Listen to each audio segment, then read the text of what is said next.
Так, что же это такое? А это мы видим новейший российский танк Т-80 БВМ из состава 200-й мотострелковой бригады, захваченный в боях на Харьковском направлении. Вот такой красивый танк в отличном состоянии, полностью работоспособный. Замаскирован он на позициях вооруженных сил Украины. Теперь это наш трофей. Теперь вот эта красивая машина, мощная, новая, абсолютно 2020 год выпуска. Да, это 20-й. 20-21 год, отлично. Сейчас бьет российских оккупантов. Она полностью исправна. Как мы знаем, украинские воины, только документально подтвержденных на фото и видео, захватили 210 российских танков. Ну и запчастями здесь усеяны все поля. Много запасных частей бесплатных с других подбитых российских танков. Поэтому они все в хорошей сохранности. И во многих очень украинских частях теперь российские танки. А сейчас мы расспросим командира подразделения, какие боевые заслуги уже украинский экипаж проявил вот на этом танке, в каких боях участвовал. Значить, під час боїв за населений пункт Андріївка, дана Т-80 БВМ під керівництвом командира взводу танкового мого батальйону виїхала, здійснювала марш вона і ще дві машини, теж Т-80.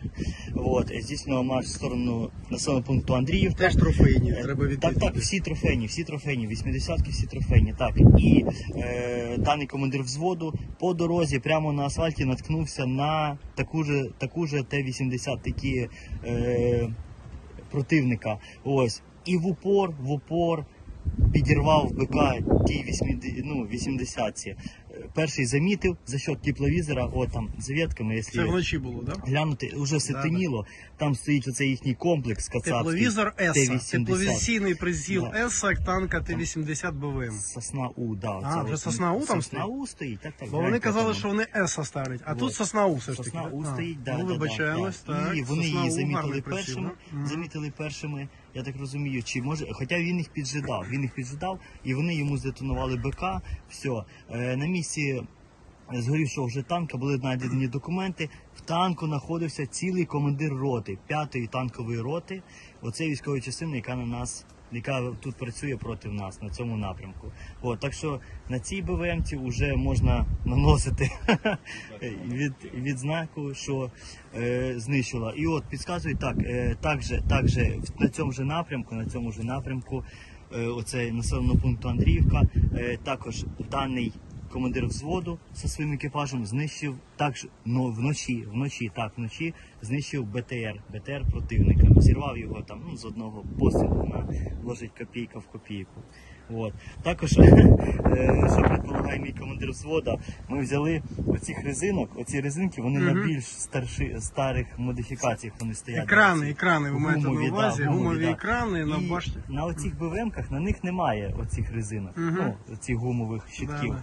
А ми взяли на цю БВМ-ку, ми прицепили ці щитки, ми змили їхні ці знаки. Це ви з БВ зняли, так? Да? Звичайно, Т-80 БВ з підбитих російських зняли і додатково посилили захист на БВМ. Так.